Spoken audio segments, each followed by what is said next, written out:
खास ज्येष्ठ नागरिकांसाठी या ठिकाणी दुसरे बालपण ही स्पर्धा नुकतीच संपन्न झाली आणि या स्पर्धेमध्ये अनेक संस्थांनी आपला सहभाग नोंदवला. दर्जेदार अशी नाटकं या ठिकाणी सादर झाली आणि या नाटकांमधून आता कुणाला पारितोषिक मिळणार आहे या संदर्भात हा पारितोषिक वितरण समारंभ आता आम्ही सुरू करत आहोत. आपल्याला पाहुणे म्हणून लाभलेले माननीय श्री सदानंद सर, माननीय सौ स्नेहा रानडे मॅडम, माननीय श्री अमोल खोले सर, माननीय श्री शैलेश देशमुख सर, माननीय डॉक्टर सौ सुधा कांक्रिया मॅडम, माननीय डॉक्टर कांक्रिया सर, आपल्या सर्वांचे आजच्या या कार्यक्रमासाठी खूप खूप खूप स्वागत आहे. एकदा जोरदार टाळ्या वाजवून आजच्या या पारितोषिक वितरण समारंभाची सुरुवात करूयात आपण. या पारितोषिक वितरण समारंभासाठी सर्वप्रथम मी डॉक्टर सुधा कांक्रिया मॅडम यांना आपल्या सर्वांच्या समोर प्रास्ताविकसाठी आमंत्रित करतोय. नमस्कार. डॉक्टर कांक्रिया यांचे मानकरी ह्या ट्रस्ट आयोजित कला आनंद उत्सव सोहळा अर्थात दुसरे बालपण स्पर्धा 2026 या पारितोषिक वितरण समारंभामध्ये मी आपणा सर्वांचं मनपूर्वक हार्दिक स्वागत करते. यंदाच्या वर्षी विषय होता विवाह सोहळा एक संस्कार आणि विवाह सोहळ्याबद्दल आज सर्व स्पर्धक संघाने उत्तम असं सादरीकरण केलेलं आहे. कुणी विवाहाला संस्कार म्हटलंय तर कुणी इव्हेंट म्हटलेला आहे, कुणी विवाहाचे विविध पद्धती विधी इथे सादर केलेले आहेत, कुणी विवाह सोहळ्यामध्ये 8वा फेरा स्त्री जन्माच्या स्वागताचा अर्थात सामाजिक परिवर्तनासाठी आपल्या विवाह सोहळ्यामध्ये केलेली ॲडिशन इथे व्यक्त केलेली आहे. कुणी विवाह सोहळ्यामध्ये तुला भेटतो रे म्हणजे भेटण्याचं उत्तम असं एक स्थळ म्हणजे विवाह सोहळा असं पण एक अँगल आपल्याला दाखवलेलं आहे. विवाह सोहळ्यानिमित्त जसं पिढी बदलत गेली, जसं दिवस बदलत गेले, तसं त्याचं रूपांतर वेगवेगळ्या पद्धतीने कसं झालं याविषयी चिंतन अनेक नाटिकांमधून आपल्याला पाहायला मिळालं. म्हणजे विवाह सोहळा आपला भारतीय विवाह सोहळा असेल किंवा एक आजी आणि बाकीच्यांनी मिळून सुद्धा परदेशामध्ये असलेला विवाह सोहळा आपण ऑनलाईन कसा एन्जॉय करू शकतो त्याचंही सुंदर असं सादरीकरण केलं. खरं म्हणजे सकाळी 10 वाजता सुरू झालेली ही स्पर्धा आता 4 वाजून गेलेले आहेत आणि इतका वेळ सर्वांना एक आगळा वेगळा आनंद देऊन गेली.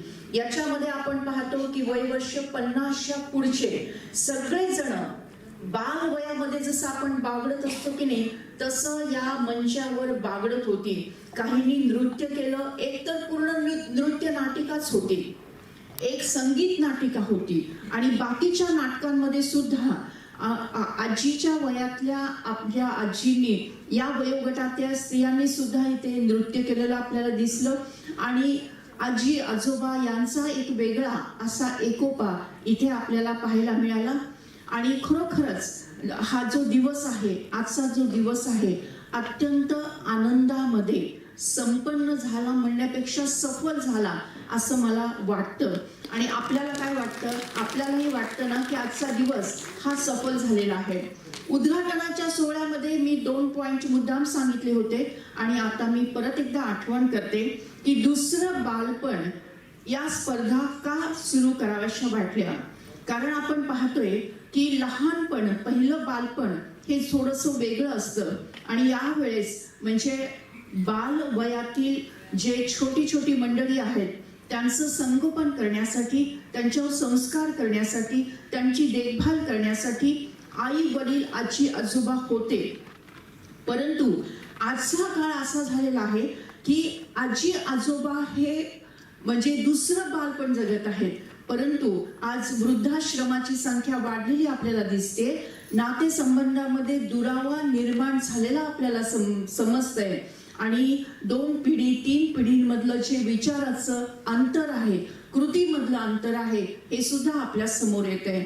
तर असं न होता परत एकदा तो घरोबा नांदावा आणि त्या दृष्टीने असं हे दुसरं बालपण सुद्धा वेगळ्या अर्थाने फुलावं, रुजावं, वाढावं आणि त्याचाही वटवृक्ष व्हावा आणि बालवयामध्ये जो आनंद आपण पहिल्या बालपणामध्ये अनुभवलेला आहे तेच परत दुसऱ्या बालपणामध्येही आपण अनुभवावा, असं त्या मागचा एक उद्देश. दुसरा उद्देश असा आहे की जसा आपण संसारामध्ये पडतो, व्यवसायामध्ये पडतो, काही जॉब वगैरे करतो आणि त्यामध्ये आपल्यामध्ये जे काही कलागुण आहेत याकडे आपण लक्ष देऊ शकत नाही.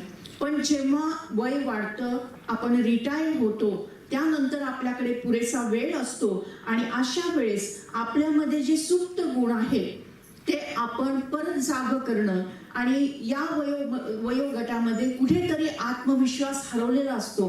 पण जेव्हा अशा प्रकारचं व्यासपीठ मिळतं, परत एकदा आपण त्या कलेकडे पाहू लागतो, त्याचा रियाज करतो, त्याचं सादरीकरण करतो, तर त्यामधून आनंद तर मिळतो, पण आपल्या कला गुणांचं जागरण होतं आणि तेच नेमका कला आनंद आणि उत्सव साजरा व्हावं, असं या दुसरं बालपण स्पर्धेचं हे दुसरं उद्दिष्ट आहे.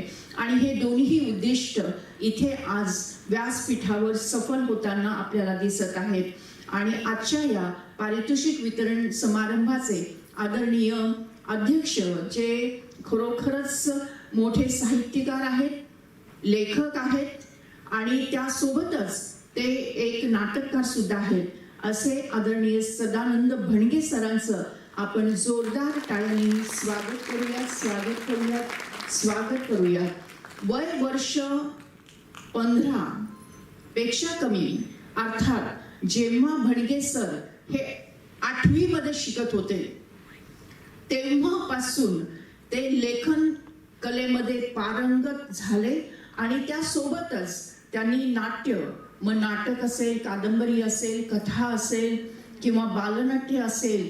आणि आश्चर्य म्हणजे मी आज त्यांचा परिचय वाचत होते की मला एक गुप्त गोष्ट समजली, म्हणजे माझ्यासाठी ती गुप्त होती. ते म्हणजे सदानंद भणगे सर, ज्यांचं व्यक्तिमत्व सोज्वळ वाटणे आहे, परंतु ते भयकथा लिहितात. याचं मला इतकं आश्चर्य वाटलं आणि मला खरंच वाटत नाही की ज्या माणसाकडे पाहिल्यानंतर शांत वाटतं, ज्यांचं व्यक्तिमत्व सर्वांना सहयोग देण्याचं आहे, सहकार्य करण्याचं आहे, मदत करण्याचं आहे, असा व्यक्ती भय कथा लिहू शकतो, याचं मला भलतं आश्चर्य वाटलं, पण ते खरं आहे. आणि अशा सगळ्या कलांनी समृद्ध असणारे अनेक नाटकं त्यांनी लिहिलेली आहेत. आणि त्या नाटकामध्ये एक नाटक आहे तप्त दाही दिशा. मी उल्लेख यासाठी केला की या त्यांच्या नाटकामध्ये मी स्वतः अभिनय केलेला होता. सहकार सभागृहामध्ये तुडुंब असं गॅलरी इकडून तिकडून सगळं अगदी प्रचंड गर्दी होती. आणि 8 मार्च 1997 साली हे सादरीकरण आम्ही ते सहकार सभागृहामध्ये केलेलं होतं. आणि लेखक होते सदानंद भणगे सर आणि नाटक होतं तप्त दाही दिशा. आणि त्यामध्ये माझी भूमिका मला अजून आठवते. तर अशा प्रकारचं म्हणजे त्या 8 मार्चला सादरीकरण करण्याचं कारणच असं होतं की 8 मार्च हा जागतिक महिला दिवस आहे. तर महिला सक्षमीकरणाचा प्रमोट करणारी हे नाटक आणि त्या नाटकाचं त्यावेळेस झालेलं जे प्रेझेंटेशन, जे सादरीकरण, ही सर्वांनी खूप उंचावर नेलं होतं आणि त्यामध्ये मला सुद्धा खूप आनंद झालेला होता. असे पाहुणे आज आपल्याला लाभलेले आहेत. सकाळीच आपण परीक्षकांचा परिचय करून दिला. असे नामवंत, गुणवंत परीक्षक जे स्वतः नाट्य क्षेत्रामध्ये मुरलेले आहेत.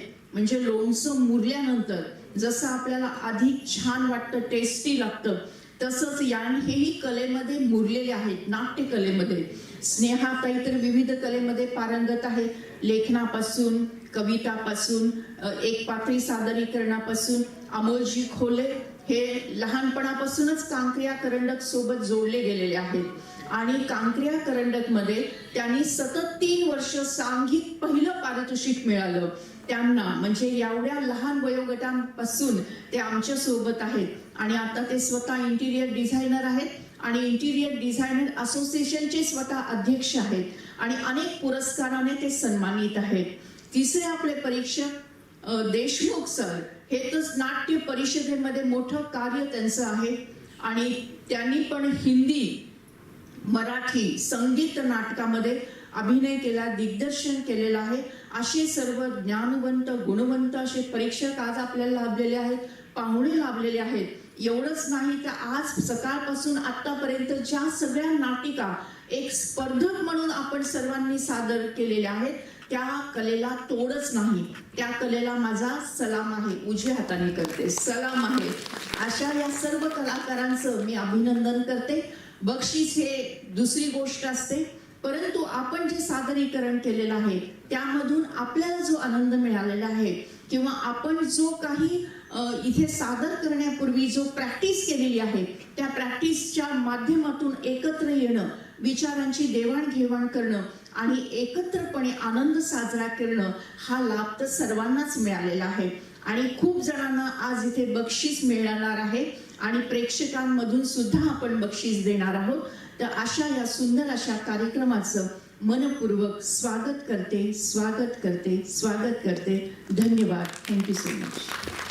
माननीय सदानंद बणगे सर, माननीय PD कुलकर्णी सर, माननीय चंद्रकांत पालवे सर, माननीय जयंत येरुलकर, प्रकाश कांक्रिया सर, डॉक्टर सुधा कांक्रिया मॅडम, आपण सर्व आजच्या या कार्यक्रमाच्या दीप प्रज्वलनासाठी उपस्थित आहात. शब्द सुमनाने मी तुमचं स्वागत करतो.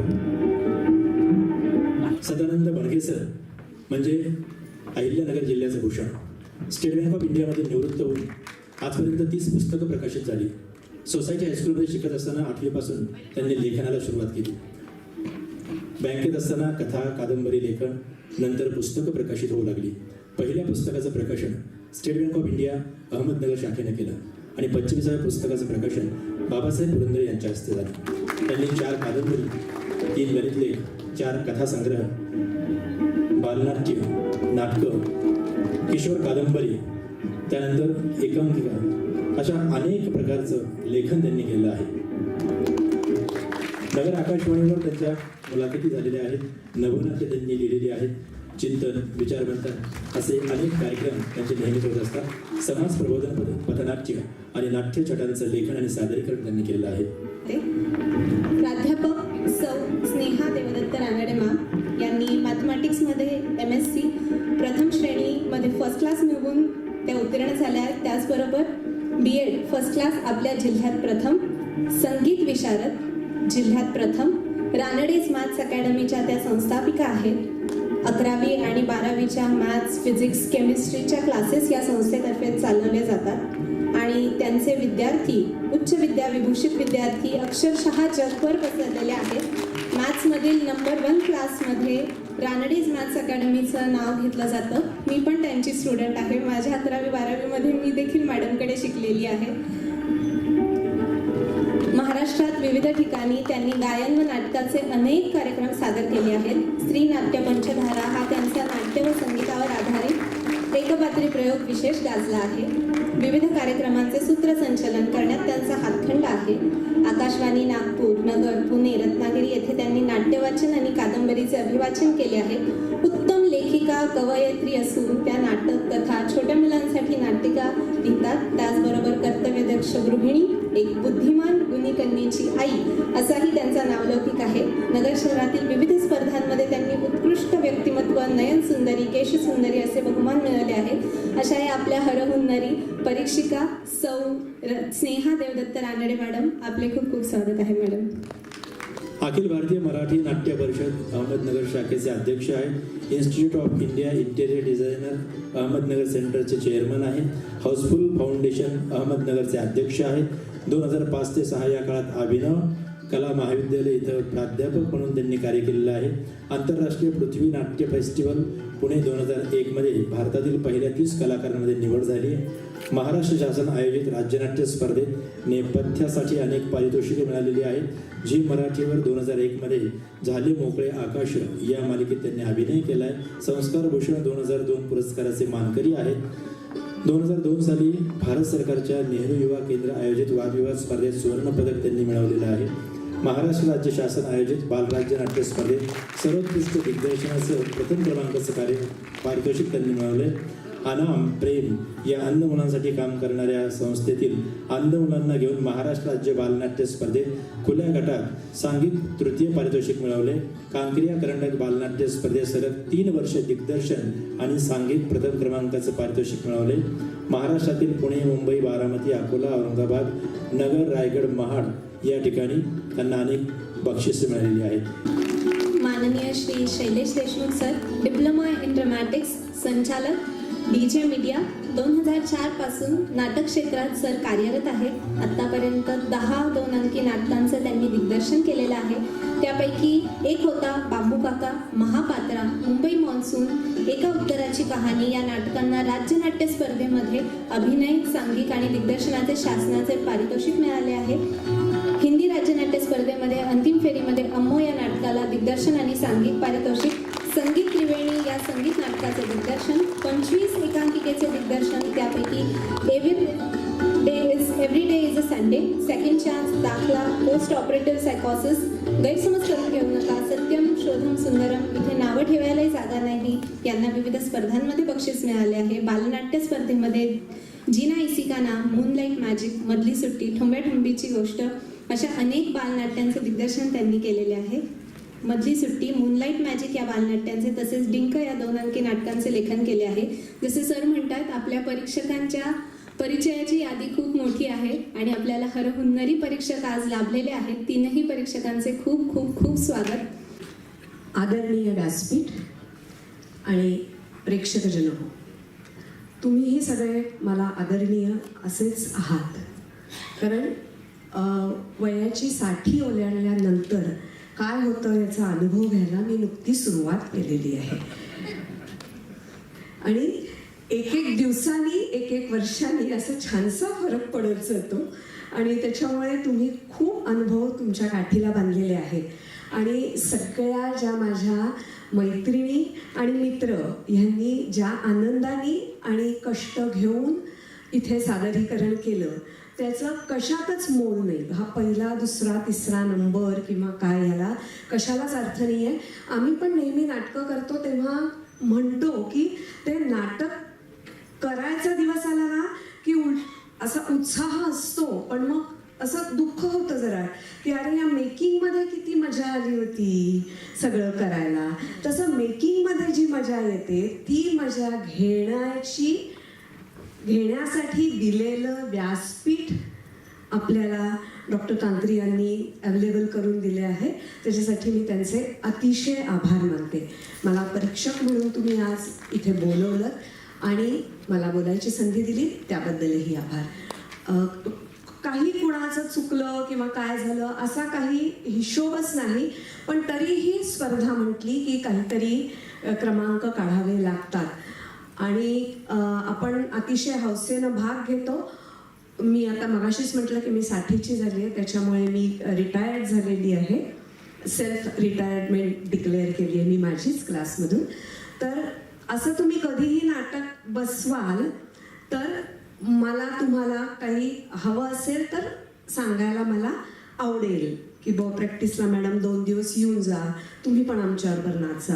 तर मला नाचायला पण खूप आवडतं, गायला आवडतं, नाटक करायला आवडतं. तर ह्या सगळ्या गोष्टी म्हणजे छोट्या छोट्या काही त्रुटी ज्या राहिलेल्या असतात त्या आपल्या सादरीकरणातल्या दूर होऊन जातात. म्हणजे त्या अँगलनी आम्ही बघतो. म्हणजे एका नाटकात इथे हा डायस वापरला होता, टेबल नव्हतं त्याच्यामुळे त्याच्यावर लॅपटॉप ठेवला होता. मग त्याच्या मागे उभं राहून जे अभिनेत्री होत्या त्यांचा अभिनय मला पूर्णपणे दिसू शकत नव्हता. पण आम्ही मध्ये इंटरफिअर याच्यासाठी नाही केला की सगळेच ज्येष्ठ आहेत, आम्ही इंटरफिअर करून त्यांच्यात काहीतरी अजून सगळं पाठ केलेलं विसरणं वगैरे असं होण्यापेक्षा आहे ते छान चाललंय. त्यांचे अनुभव, त्यांचे चेहऱ्यावरचे भाव आम्हाला दिसत नसले तरी आम्ही ते समजून घेतले अशा प्रकारे. तर असा हा सगळा आनंद सोहळा आहे. त्याच दृष्टीने तुम्ही निकालाकडेही बघा. ज्यांना अनुभव होता त्यांनी तो आपला अनुभव व्यासपीठावर सादर केला.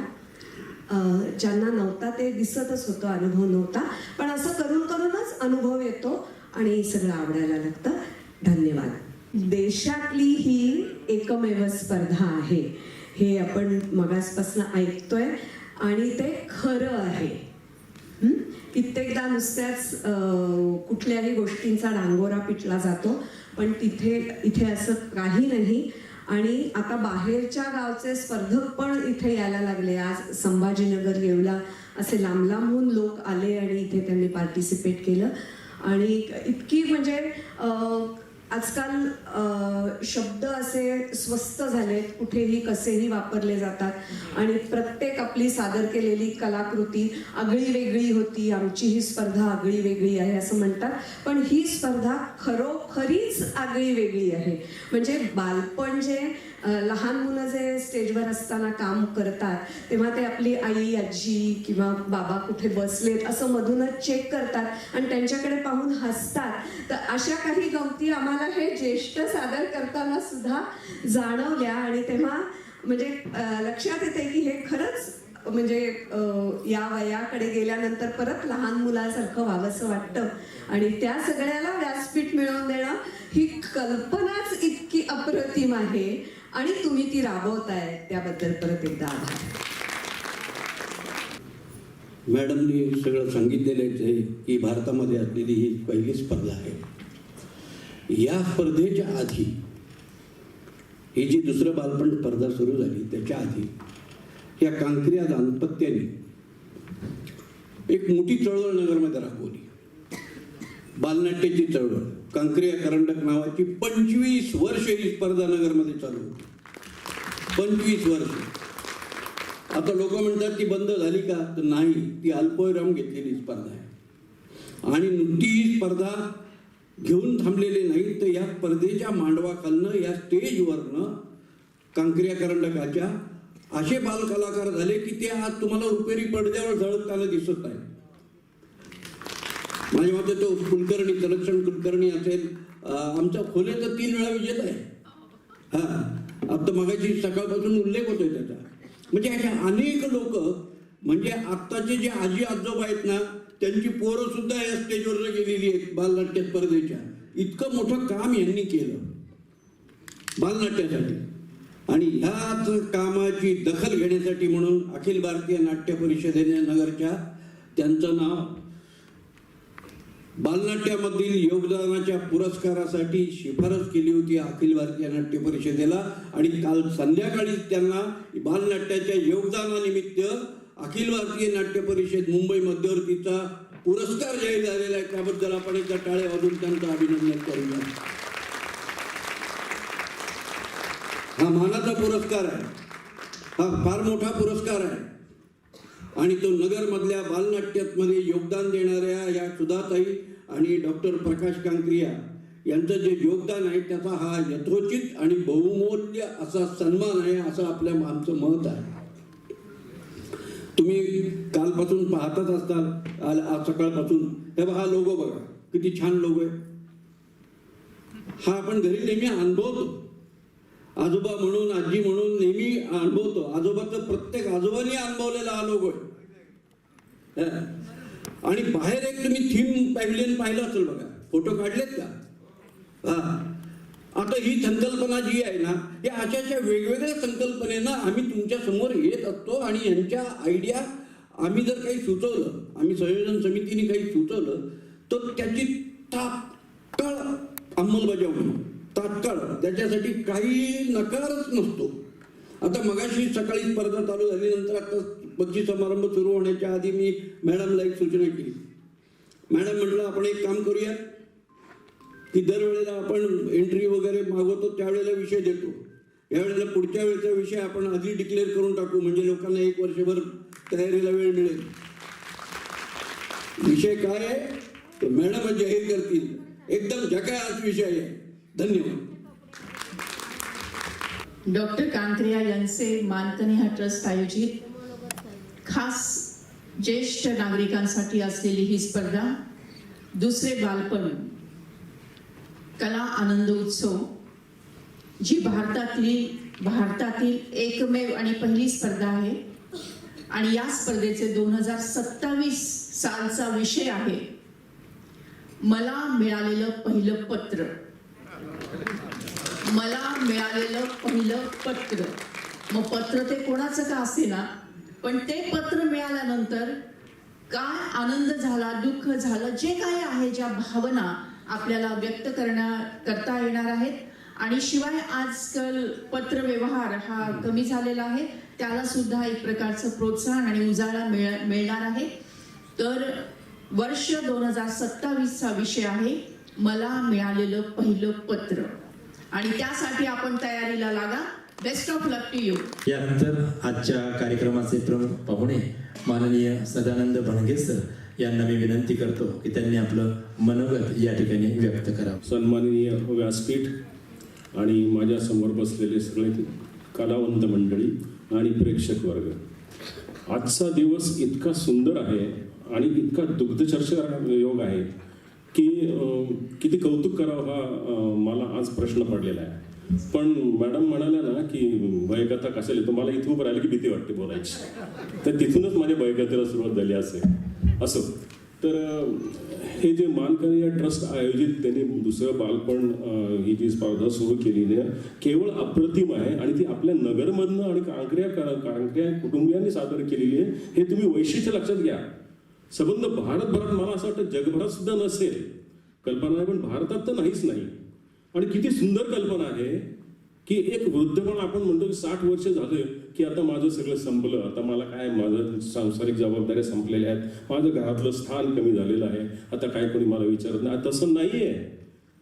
म्हणजे केशवसुतांनी त्यांच्या तुतारी कवितेत म्हटलेलं की प्रौढत्वी निज शैशवास जपणे, की आपल्या प्रत्येक प्रत्येक माणसात एक बालपण दडलेलं आहे. म्हणजे बालपण म्हणजे काय आहे की त्याची एक उत्सुकता, त्याची एक उत्कंठा, त्याचे एक प्रश्न विचारायचे, एक कारण का विचारायचं प्रश्न, हे सगळं आपल्या माणसात आहे आणि तो प्रत्येक वयाची त्याला अटच नाहीये. त्यामुळे तुम्ही हे कुठल्याही परिस्थितीत हे कुठल्या आपण मी म्हातारे हा प्रश्न मिटलेला आहे. आता हे म्हणून तर त्यांच्या डोक्यात दोघांच्या कल्पना आली की आम्ही विचारलं सकाळी मॅडमला की नक्की तुमच्या दोघांपैकी कोणाच्या डोक्यात कल्पना आली होती की ही दुसरं बालपण स्पर्धा घ्यावी. किती सुरेख कल्पना आहे. तुम्ही कल्पना करा, नाही तर तुम्ही आजकाल आज जेवढी काय 15-20 लोक आपण स्टेजवर आली असले का नसते आली, केवळ या कुटुंबामुळे आली. पण त्यामुळे त्यांना अजून 10 वर्ष आयुष्य मिळाले, लक्षात घ्या, त्यांना आणि मलाही. आणि त्यांनी अध्यक्ष असं निवडलं की जो 60-60च्या पुढचा आहे.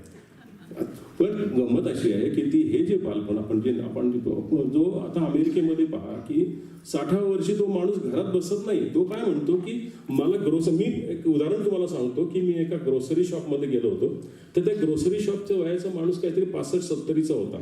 तो मला म्हणाला की मी माझ्या मुलाचा इथं भेटायला आलो, मुलाचं ग्रोसरी शॉप होतं, पण मला नंतर असं वाटायला लागलं की मी 3-4 वर्ष काम केल्यानंतर मी माझं स्वतःचं ग्रोसरी शॉप ओपन केलं.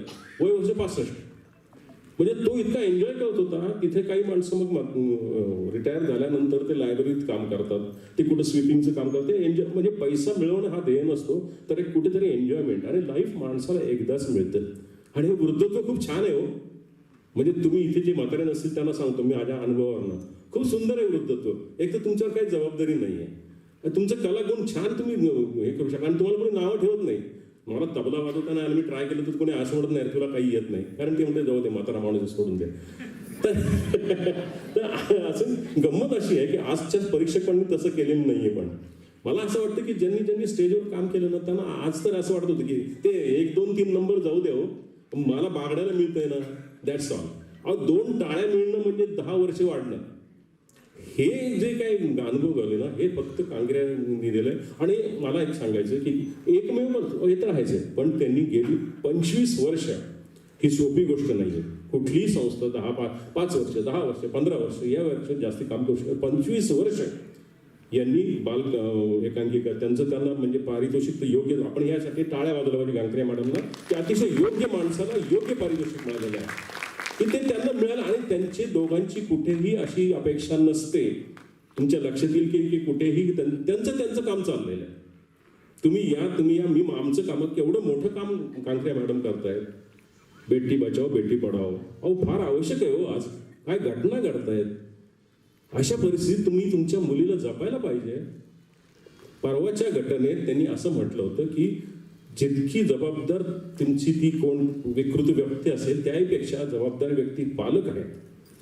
पालक तिथे अमेरिकेमध्ये किंवा कुठल्याही परिस्थितीत की त्यांना मला परवा वाचनात असं आलं, थोडंसं बोलतो, थोडंसं अजून उत्कंठा राहू दे, की त्यात असं लक्षात आलेलं आहे की आपल्याकडे आजी आजोबा असतात की जे नातवाला सांभाळतात, त्यांची वेड्यासारखी माया असते, ते त्याला पुढे जाऊ देत नाही. US मध्ये तसं नाही आहे. पण तिथे काय करतात की जेव्हा बायका बाळंतपणासाठी जातात तेव्हा त्यांना सूचना दिल्या जातात, तुमचा मुलगा हा 5 ते 10 वर्षापर्यंत त्याला सोडायचं नाही, तो कुठं जातो याचं तुमचं लक्ष पाहिजे. तर ह्या गोष्टी आपल्याला जर समजत नसतील तर ह्या घटना वाढत जाणार आहे. त्यासाठी आजी आजोबांची आवश्यकता असते. त्यासाठी आजी आजोबा छान जिवंत म्हणजे कसे की आनंदाने राहिले पाहिजे, त्यासाठी या स्पर्धा आवश्यक आहेत. म्हणून मला असं वाटतं की या स्पर्धेमधनं आपण जे काही यशस्वी, तो आपला मुद्दाच नाही आहे की इथे मला मी त्या शिरीष जोशीला पाहिलं. तुम्हाला माहिती आहे का, शिरीष जोशी हा चेरियन ट्रॉफी विजेता आहे. मला वाटतं पिढीला पण होतं त्यावेळेस. नगर कॉलेजचे चेरियन ट्रॉफी विजेते आमचे कलावंत आहेत की जे आज तुम्ही कला स्टेजवर पाहताय. ते भले विसरले असेल, थोडंसं त्यांना काहीतरी वय आहे, पण जेव्हा तुम्ही या रंगमंच इतका पवित्र आहे की या रंगमंचावर स्पर्श झाला ना की माणूस विसरून जातो आणि तो त्याचा एक कलावंत होऊन जातो, त्याच्याशी काही संबंध नसतो. तर मला असं वाटतं की ज्या तुम्ही आज ही जी कलावंत मंडळी सर्वांचं मी अभिनंदन करतो. मुख्य म्हणजे या कांकरिया मॅडम आणि कांकरिया सर या दोघांचे अतिशय आभार आहेत की त्यांनी 25 वर्ष बालनाट्य ज्या पिढीने सांगितलं त्याप्रमाणे पहिल्या वर्षी जर काम केलेला कलावंत आज 25 ते 30 वर्षाचा झालेला आहे. आणि त्याला भले प्रत्येक वर्षी 5 विजेते 10 विजेते होत असतील, पण 100 कलावंत स्टेजवर येतात, 150 कलावंत स्टेजवर येतात. त्या 150 मुलांना स्टेज कॉन्फिडन्स, स्पष्ट उच्चार, एकत्र कसं राहावं, ही सगळी शिक्षण केवळ बालक आपल्याला एकांकिका स्पर्धेमध्ये मिळते. म्हणजे हजार मुलं दरवर्षी हे शिकत जातात आणि पुढे त्याच्यातलेच काही कलावंत होतात. त्याच्यानंतर पुढेच काहीतरी हे दुसऱ्या बालपणात भाग घेतात आणि आता ते यशस्वी होतील. या सर्वांना खूप शुभेच्छा. आणि मलाही इथे बोलून 60व्या नंतर बोलून एक छानपैकी समारंभ अनुभव दिला, त्याबद्दल मी सर्वांचे आभार मानतो. विजेत्यांचे अभिनंदन. आणि विजेत्यांचा प्रश्नच नाही, जे सगळे आहेत ते सगळ्यांचेच अभिनंदन, ते सगळेच माझे मित्र आहेत. धन्यवाद. पुन्हा भेटू. यानंतर संयोजन समितीचे जे सदस्य आहेत, ज्यांनी गेल्या महिनाभरापासून प्रचंड मेहनत केली आणि त्या सर्वांच्या मेहनतीचं फळ म्हणजे आजची ही स्पर्धा जी आहे यशस्वी झालेली आहे. कुलकर्णी सर. यानंतर माननीय श्री चंद्रकांत पालवे सर, माननीय श्री सदाशिव मोहिते सर, माननीय श्री नंदकुमार देशपांडे सर, माननीय श्री आदिनाथ अन्नदाते सर, माननीय श्री जयंत येलुरकर सर, माननीय श्री प्रशांत कटके सर, माननीय श्री हेमंत लोगावकर सर, माननीय कुमारी प्रिया सोनटक्के मॅडम, माननीय श्री रामदास केदार सर, माननीय श्री दीपक शिरसूर सर, डॉक्टर प्राजक्ता साबेडकर. यानंतर आपण ज्याची अत्यंत मनापासून वाट पाहत आहात तो म्हणजे पारितोषिक वितरण समारंभ. या ठिकाणी सर्वप्रथम या दुसऱ्या बालपण स्पर्धेसाठी लेखनाचं जे पारितोषिक आहे ते या ठिकाणी मी जाहीर करत आहे. हे पारितोषिक श्री चंद्रशेखर जोशी यांना मिळालेलं आहे. सादरीकरण आहे जागतिक लग्न कल्लोळ.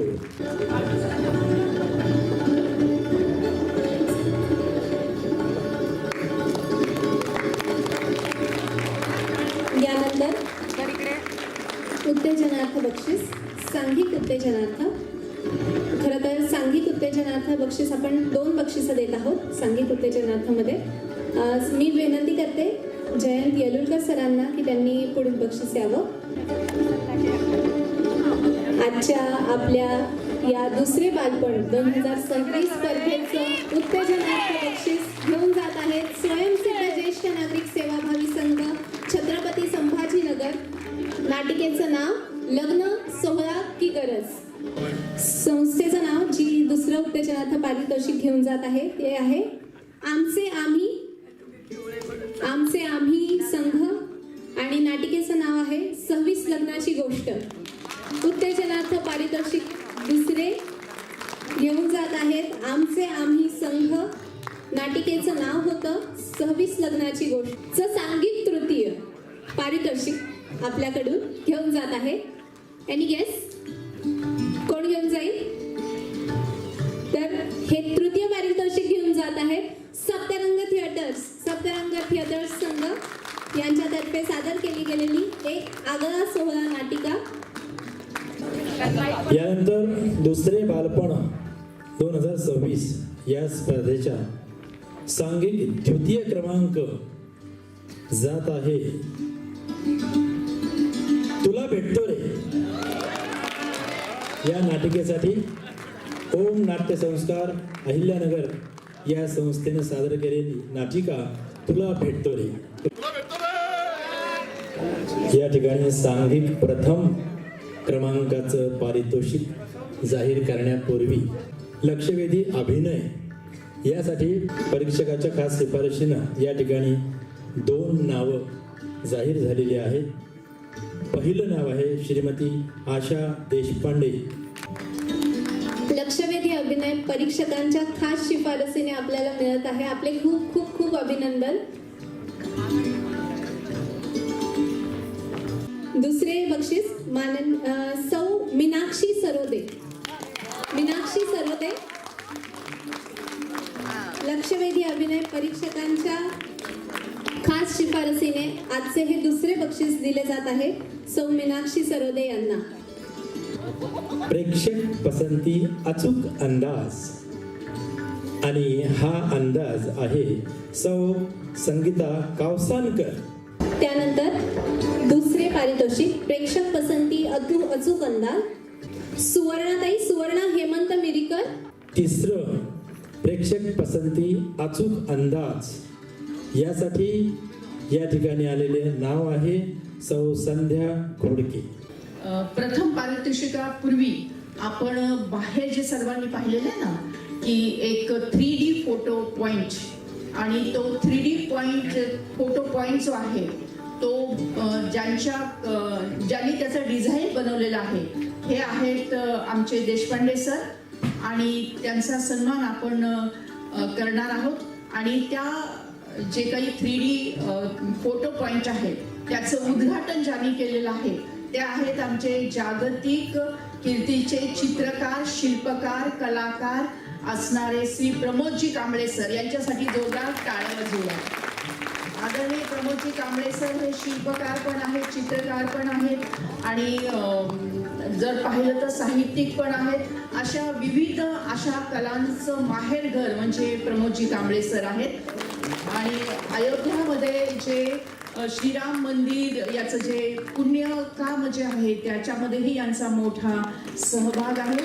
यांच्या हातामध्ये जादू आहे आणि मग ती जादू चित्राच्या माध्यमातून असेल शिल्पाच्या माध्यमातून असेल असं सगळं आपण पाहतोय. यांना खूप खूप शुभेच्छा अभिनंदन आणि जोरदार टाळ्या आपण वाजत ठेवायच्या आहेत. धन्यवाद थँक्यू. जोरदार टाळ्या आपण वाजत ठेवूया. 3D फोटो पॉइंट जे सर्वांनी अनुभवलेला आहे आणि आपण बसून आपल्या नातवंडांना मुलांना गोष्टी सांगत आहोत संस्कार करत आहोत. अशा प्रकारचं 3D फोटो पॉइंट हा सुद्धा जगातला पहिला फोटो पॉइंट आहे. त्यासाठी आपण जोरदार टाळ्या वाजवूयात आणि सर्वांनी याचा लाभ घ्यायचा आहे. स्वतःचा एक फोटो आपल्या संग्रही ठेवायचा आहे.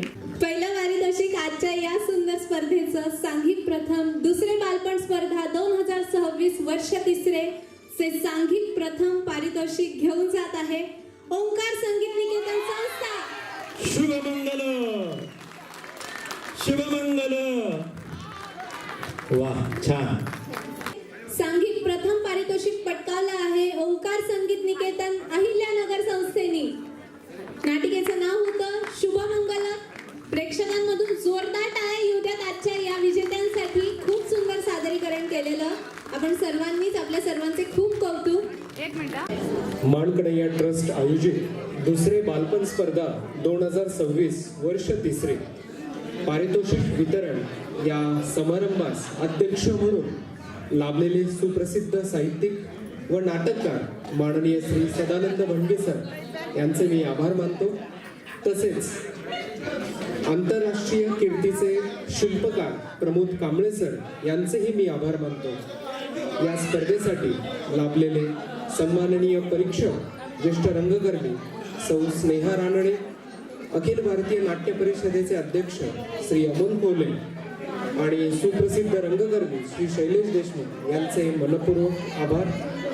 तसेच या स्पर्धेला प्रसिद्धीच्या झोतात ठेवणारे सूर्य पत्रकार आणि न्यूज चॅनल मीडियाचे representative, radio partner big FM आणि रेडिओ ऑरेंज यांचेही आभार. या स्पर्धेचे आयोजक आणि ही अशी एकमेव अद्वितीय भारतातील मराठीतील पहिली स्पर्धा गेल्या 3 वर्षापासून सातत्याने राबविणारे आणि बालनाट्य महोत्सवाचा 25 वर्षाचा प्रदीर्घ अनुभव असणारे, ज्यांच्या मुशीतून तयार झालेले कलावंत आज मराठी नाट्यसृष्टी आणि सिनेसृष्टीतून चमकणारे कलाकार घडवणारे दाम्पत्य डॉक्टर सुधाताई कांकरिया आणि डॉक्टर प्रकाशजी कांकरिया यांचेही मी आभार मानतो. यानंतर दुसरी बालपण स्पर्धा 2026 नियोजन समितीतील सर्व मान्यवर आणि कुटुंबीय यांचेही आभार. तसेच माऊली सभागृह या व्यवस्थापनाचेही आभार. जगातील पहिला अनोखा फोटो पॉइंटची संकल्पना व निर्मिती करणारे राष्ट्रपती पदक विजेते शिक्षक नंदकुमार देशपांडे सर आणि प्रिंटर श्री रामदास सुलाके यांचेही आभार. दुसरे बालपण स्पर्धा या कार्यक्रमास किंवा स्पर्धेस सूत्रसंचालन करणारे डॉक्टर प्राजक्ता साविळकर आणि आदिनाथ अन्नदाते सर यांचेही आभार. सरते शेवटी येथे उपस्थित सर्व स्पर्धक, रसिक प्रेक्षक यांचे मनापासून आभार. धन्यवाद.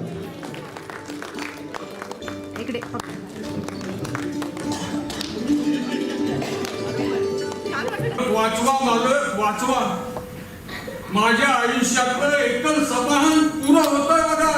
अरे असं झालं तरी काय? माझ्या मधूच माझ्या लेकीचं लगीन ठरलंय. अरे मग चांगली गोष्ट आहे की. दे की बाग उडू. त्याच्यासाठी सकाळी सकाळी इथं कशाला आलास? हॅलो, हा पवन कुमार आमासाहेब बोलतो. अहो तुम्ही आता जे मला बजेट दिलं ना ते थांबवा. नाही टेन्शन घेऊ नका, ते दुप्पट करायचं. म्हणजे आपण राहुलच्या लग्नाबरोबर आणखीन 25 गोरगरिबांचे लग्न लावतो. तपशील माधवराव देतील की? हो हो, माधवराव इथंच आहे. आणि तुम्ही येत काय? ठीक, या. माधवराव, आम्ही तुमचे खरंच आभारी आहोत. तुम्ही आमचे डोळे उघडले. अहो बाबासाहेब, लोकांना पैशाचं मूल्य मोल कळतं, पण मूल्य कळालं तर प्रत्येक सोहळ्याचा उत्सव होईल. अभिनंदन सर, अभिनंदन सर. आपण या उत्सवात आणखी थोडीशी भर टाकू. या 25 जोडप्यांना संसार उपयोगी वस्तू देऊ. अच्छा. आणि या 25 मुलींचा कन्यादान तुमच्या हस्ते करू. धन्यवाद. स्वस्ती श्री गणनायकं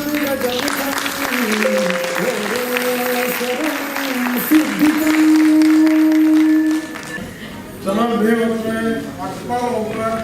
सप्तपदीची तयारी करा. हो गुरुजी सर्व तयारी झालेली आहे. आमच्या रोटरीचे सर्व मेंबर सुद्धा आलेले आहेत.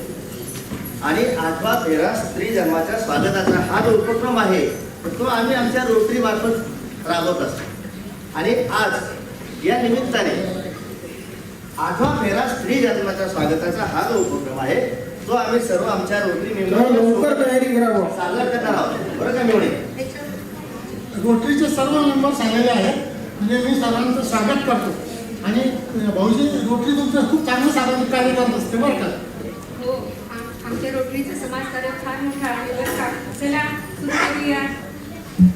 तयारी करायची. हो. आजच्या वेळेची पटकन तयारी करायला सुरू करा.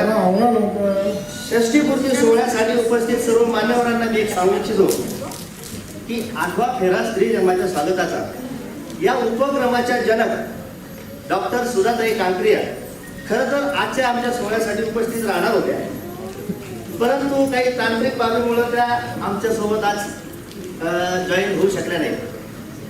त्यांच्याऐवजी आम्हाला सन्माननीय वसुधाताई आज इथं आलेल्या आहेत.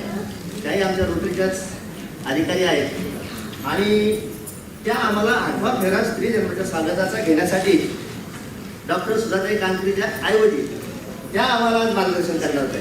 हे आमचं मोठं भाग्यच आहे. आज तुम्ही वसुधाताईंना विनंती करतो की त्यांनी आम्हाला 8वा फेरा स्त्री जन्माच्या स्वागताचा घेण्यासाठी मार्गदर्शन करावं. ओम शांती.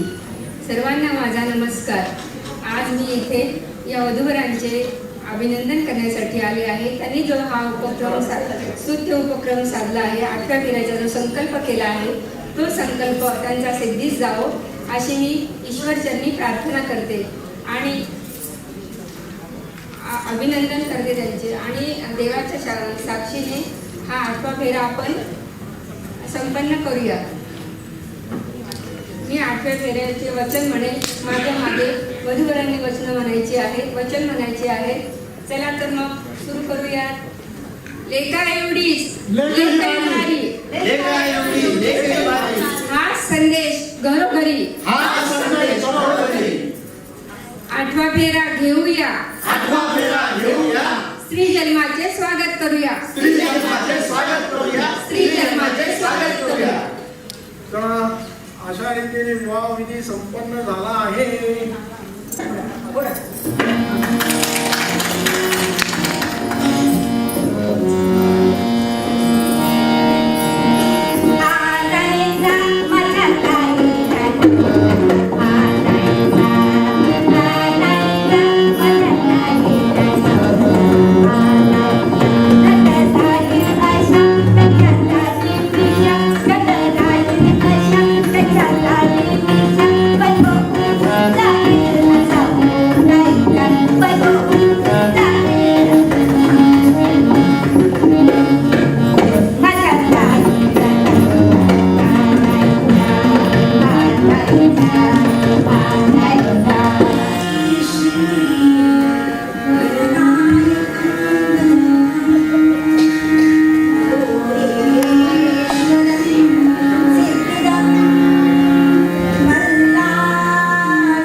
असला मेळ नेटवरचा हा साधा खेळ म्हणून बसला असला मेळ गावानं मिळाली गाडी नवी नवी गाडी नवरीला बंजरी बैठणी साडी टाळी वाजली आणि पोरीला बोलावलं की हो माहेर पण तिकडे सुरू झाले ना जोडप्याला आहे पण तिकडे सुरू झाले ना जोडप्याला आहे अहो आता लग्नाला लागलं म्हणजे जोडप्याच्या हातात गुच्छ नाही दिसत ते वरकर काहीतरी दिसतंय. अगं आई त्यांच्या हातात स्कॅनर्स आहेत स्कॅनर्स. ते काय असतात? सासूबाई त्याच्यात त्यांना दिसतं की कोणी किती आहेर केलाय. त्याला काय करायचे? बाकी तुझे ते दिसत नाही हो किती रुपये दिले ते. अगं आई आपण भारतीय लोक पाकिटामध्ये घालून आहेर करतो पण 12 देशातले लोक हे सगळे लग्न पाहतात ना. मग ते लोक आहेर कसं करणार. त्या देशातून ते त्यांच्या खात्यामध्ये नवऱ्या नवरीच्या खात्यामध्ये आहेर करतात. आई, तुम्ही आजकालची मुलं इतकी हुशार, किती बँका किती खाती आणि काय काय सुविधा करता भगवंताला हो माहिती. बस आई बस. अहो सासूबाई ते तिथे बसलेल्या लोकांना सासूबाई आपल्या या संस्कृतीमुळे भारतामध्ये खूप कमी घटस्फोट होतात. म्हणजे विलायते जास्त होतात. काय सांगायचं. दोघांचं जमलं नाही झाला घटस्फोट. आई माझे अगं ते पाहते का मधुकर हे बघ आई, तुम्हाला तुम्ही दिसता. सगळ्या विधी सुरू आहेत बघ मला तिथं. वाटलं की करणार नाही मला. अगं, ही भारतीय संस्कृती आहे म्हणून सगळ्या विधी सुरू आहेत तिथे. पण तुम्हाला एक पण सांगते हा. काय ते माझ्या 80 वर्षाच्या आयुष्यात असं लग्न पहिल्यांदा तो पाहिलं. अहो पण तुमच्या मुलांची नातवंडांची तुम्हाला अशी लग्न सुद्धा मागे लागणार नाही. हे बरोबर. सासूबाई या लग्नाची आठवण पुन्हा आपण एक सेल्फी घेऊया का? हो आणि नवऱ्या नवरी शिवाय सेल्फी. सगळं आपले ते नवरा नवरी घेऊन या हो हो. वाटतं ना सासूबाई.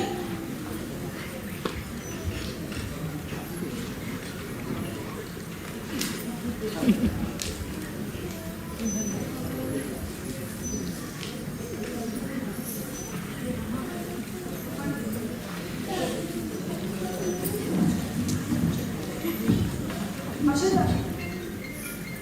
आई जरा हास बरं.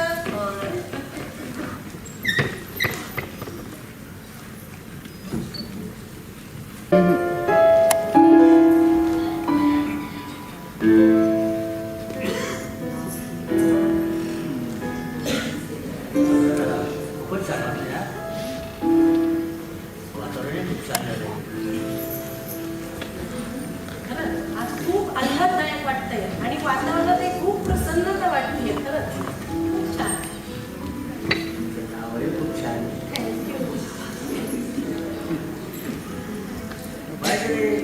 तू कोणत्या कंपनीत काम करतो. सिस्को म्हणजे इंटरनेट सिस्को असं काय होणार नाही ना. तसं नाही हो. बसा तुम्ही. काल आपलं फोनवर बोलणं झालं आणि मला तुमचा स्वभावही छान वाटला. आपले प्रश्नही सुटतील असं वाटलं आणि माझ्या अपेक्षा थोड्या मी कमी करावं असा एक विचार माझ्या मनात आला. वा छान विचार सगळे तुमची. हा बाय द वे तुमच्या घरी कोण कोण असतं. का परिचयपत्र नाही वाटलं. वाचलं हो पण बरेच जण परिचय पत्रकामध्ये काहीतरी खोटी माहिती देतात ना म्हणून विचारलं. अहो पण माझी नियतच कुणाला फसवण्याची नव्हती ना. तेव्हा माहिती चुकीची किंवा खोटी पाठवण्याची काही गरज वाटली नाही. अच्छा आहे त्याच परिस्थिती करायला असं वाटतं. अच्छा. आणि हो राहिला प्रश्न घरी कोण कोण असतं. घरी मी एकटाच असतो. वडील 5 वर्षापूर्वीच गेले. आई साधारण मी 7वी 8वीला असेल. तिला कॅन्सर झाला होता. आणि वाईट झालं. पण हा माझ्या आईची मात्र जबाबदारी तुम्हाला घ्यावी लागेल ना कारण तिच्याकडे मीच बघते. घेऊ की तुमची आई की माझी आईसाठी आणि मलाही आईचं सहवास मिळाला. खरं आहे. आणखी काय विचारायचं असेल तर विचारा. विचारायला आपण काही जेवण पाहिजे ठेवलेला. तर भविष्यात एकमेकांना कोणातरी साथ असावी कोणातरी हात असावा हीच अपेक्षा. अगदी खरं आहे. आणखी काही विचारायचंय तुम्हाला. तुम्हाला एक सांगू. तुम्हाला पाहून या मधून अशा पलगडीत झाल्या. आपण दोघं एकमेकांना खुश कसे ठेवता येईल यासाठी माझा प्रयत्न असेल. संध्याकाळी ऑफिसमधून घरी आल्यावर 4 शब्द बोलणारा कोणतरी असावं ना. कधीतरी आपलं भांडण झालं राग करणारा कोणतरी जोडीदारही असावा. आणि हे सगळं असताना रुसवा फुगवा करणारा कोणतरी साथीदारही असावा. ज्याच्या सोबतीनं बोनस मिळालेले आयुष्य सुखकर आणि सुंदर जावं हीच अपेक्षा. खरं आहे तुमचं. मी असा कधी विचारच नाही केला. मग आता करा की. मग मी होका समजू. यस.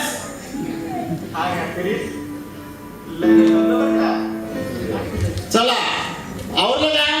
स्वस्ती श्री गणनायकं गजमुखं मोरेश्वरं सिद्धितं बल्लाळो मुरुडं विनायकमहं चिंतामणि थेवुरं लेण्याद्रि गिरिजात्मकं सुरवरं विघ्नेश्वरं ओझरं ग्रामोराजन संस्थिती गणपती कुर्यात् सदा मंगलम शुभमंगल सावधान. तदेव लग्नं सुतनं तदेव ताराबलं चंद्र सुधनं तदेव विद्याबलं चंद्रं सुधनं तदेव ग्रामदेवताभ्यो नमः. श्रीकुलदेवता चिंतन सावधान. वाजत्री सावचित्त सावधान. चला मुलीने आधी हार घालायचा मुलाला आणि मुलाने हार घालायचा मुलीला. सर्वांनी जेवढे शहर कोणीही जायचं नाही. सर्व वराडी मंडळींना विनंती आहे की जेवढे शहर कोणीही जायचं नाहीये.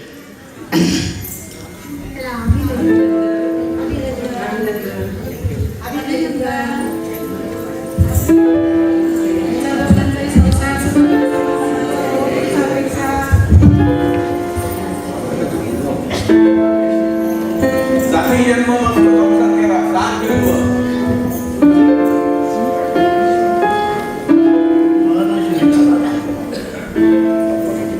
हे की आमचा एक दोस्त अनिल नगरचा लग्न झालं थाटामाटात. मुलाकडच्या लोकांची काही गोंधळाची स्थिती म्हणा किंवा काही इतर मानसिकता बँडवाल्याला त्यांनी सांगितलं गाणं वाजवायला. लग्नाच्या वरातीमध्ये रोज गाने के बोल थे दो हमसो का जोड़ा बिछड़े गयो रे. दो हमसो का जोड़ा बिछड़े गयो रे. म्हणजे इथं अजून लग्न व्हायचं बाकी आहे आणि हे जोडा बिछड़ने भी लगा. आता नवरदेव समोर आहेत आणि नवरदेव काहीतरी कुजबुजत आहेत, काहीतरी सांगतायत. लवकरच वरातीला सुरुवात होत आहे. माझ्या सर्व मित्रमंडळी आलेले आहेत. या मित्रमंडळीसाठी काही सोय केली की नाही? कशी नाचणार ती जिंकल्याशिवाय? मी त्यांना म्हटलं लग्न समारंभ हा एक पवित्र सोहळा आहे. यामध्ये अलीकडच्या काळात दशा करून बेभत्सपणे नाचणं शोभा देत नाही. हे ठीक नाही है. नवरदेव मनातल्या मनात काय म्हटलं हे जे काढलं तो म्हटला अरे म्हाताऱ्यांनो तुम क्या जानो नशे की मजा. आणि मग आम्ही सारे सिनियर सिटीजन गुस्सा आया. म्हटले नशा असावी ती गरजूंना मदत करण्याची. नशा असावी ती समाजसेवा करण्याची. नशा असावी मुलींना शिकवण्याची, दान करण्याची. ही मात्र बिलकुल नको. गुस्सा आया. Don't under estimate power of the senior citizen. आणि मग आम्ही वराडी मंडळीने सांगितलं हमारे साथ आपको भी शरीक होना है क्योंकि ये मौका बार बार नहीं आने वाला है. जो बैठे हैं वराडीत जे बसलेले आहेत चुटकिया बजाएंगे जो लोग थोड़े से एक्टिव है ना वो ताली बजाएंगे और जो जिंदा दिल लोग हैं वो हमारे साथ झूमेंगे भी। गुस्सा गुस्सा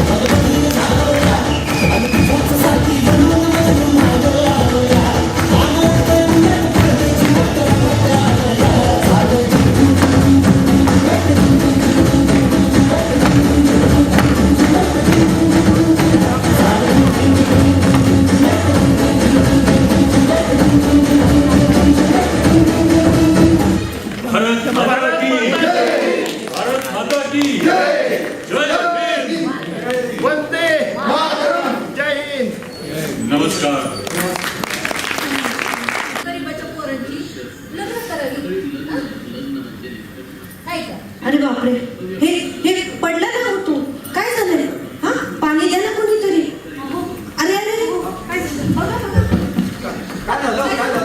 हॉस्पिटलला हल्ला. अरे कुणीतरी डॉक्टरला बोलवा. अरे डॉक्टरला बोलवा कोणतरी. काय रे, थोडी चक्कर आली. नवरी पण नाही आली अजून. 3 वाजत आले, नवरी पण येईना. डॉक्टरांना तरी बोलवा.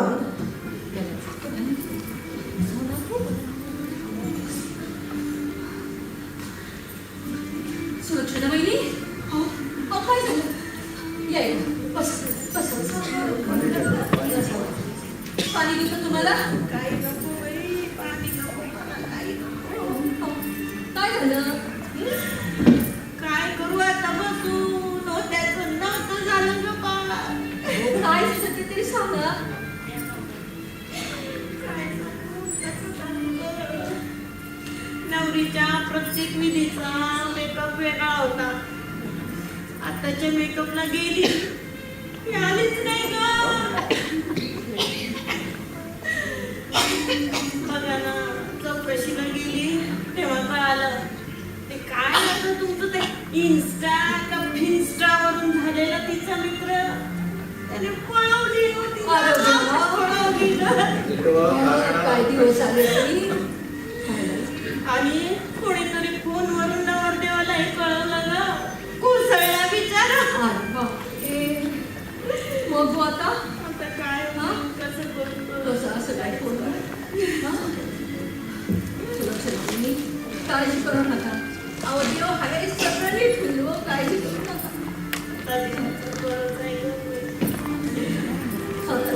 काळजी करू नका. अहो आत्याबाई काय झालं?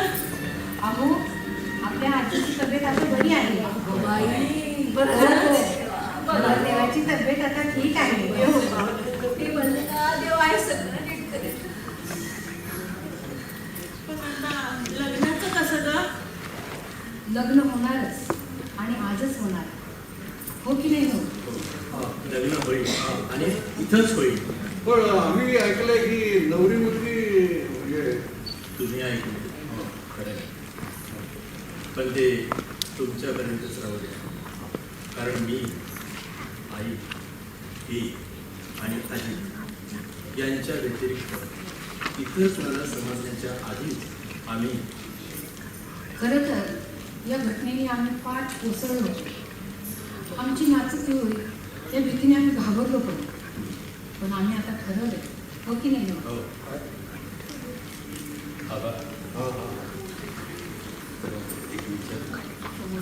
विचारा ना काय बसा. तुमची काय काय म्हणतं ते?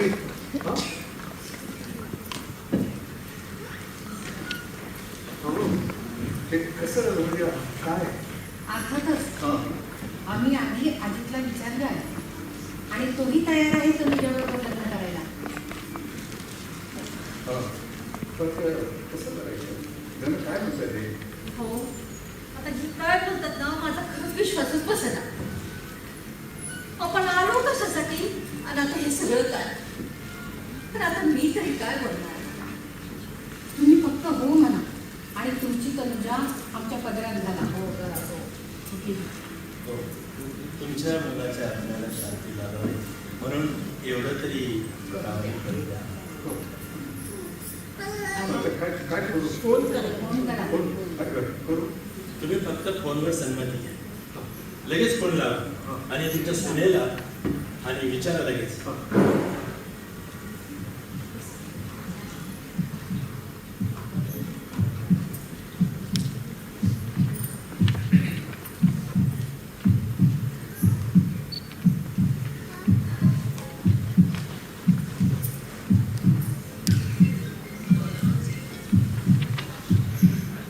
झाला फोन.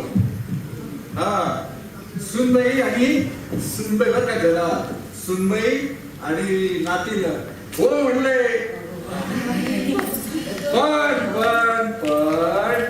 एका अटीवर. आमची नात तनुजा जशी आहे तशीच येणार विना मेकअप.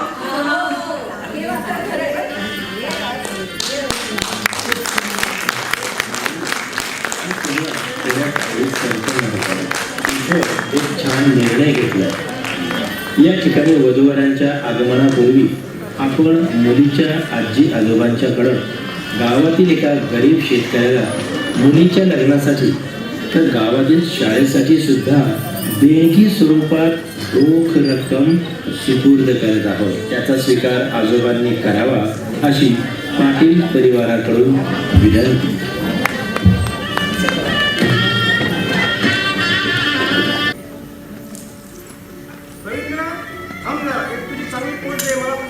फोटो काढतोय. एक क्लिक काय करतोस ते मला नवरी दिसेना म्हणून नको सासूच्या गळ्यात हार घातला म्हणून. अहो रेखा ताई, काय करताय तुम्ही? या अक्षदा वराळ्यांच्या आहेत त्या का गोळा करताय तुम्ही? बस झालं का गोळा करताय? मी अक्षदा का गोळा करते तुम्हाला माहित आहे का? या बासमती तांदूळ आहे आणि याची खिचडी सर्व बनवायला खाऊ घालायची आहे. गुरु चला सुरू करा तुमचं आता. झाला की तुमचं? हो झालं. मामा चला हरकत जरा बराच उशीर झालेला आहे लग्नाला. हे पूजा विधी वगैरे नाचकात.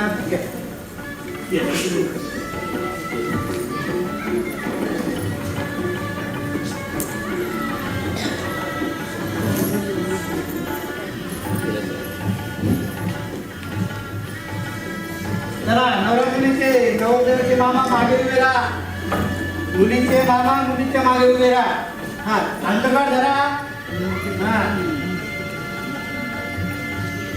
पुर्या कदा मंगल सावधान गंगा सिंधू सरस्वती यमुना गोदावरी कावेरी सरयू. पुर्या कदा मंगल सावधान शुभमंगल सावधान शुभमंगल सावधान. बाबा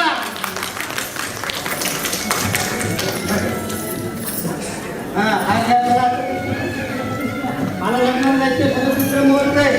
खरा नवरदेवा मला दुसऱ्या मुहूर्ताला जायचंय. पूर्ण करत चला.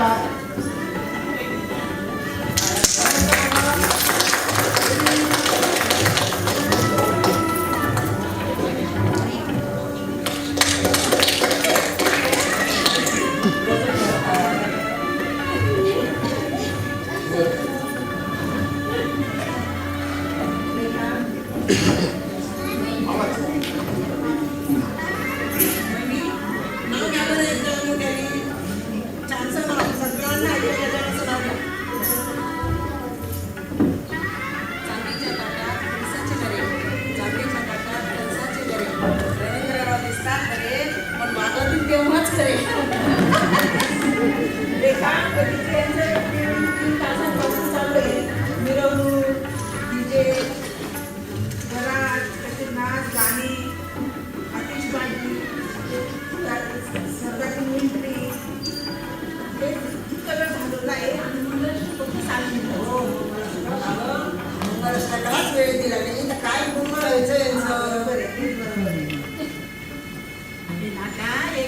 घे ना तू पण छान असं सुंदर. अरे घे घे प्रयत्न कर, घे घे. चुकलं तरी चालेल पण एकदा प्रयत्न कर. अरे काय केक केक नाव घेतो बाबा, दुसरं काही नवीन घे ना.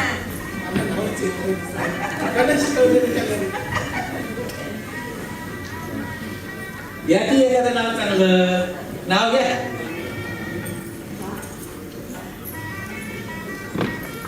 अहो नुसतं नाव घ्या वहिनींचं.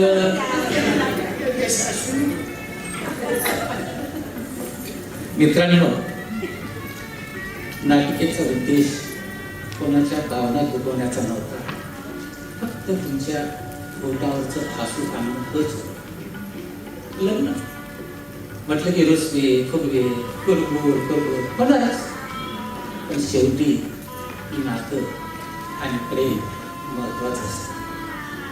बघा कसं उजळून आले ते.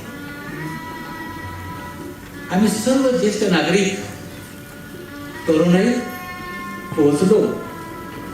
अहो अक्षरशः विसरलो. म्हणतात ना वृद्ध काळातील बालपण. आणि शेवटी जाता जाता म्हणतो ज्येष्ठ तेच श्रेष्ठ.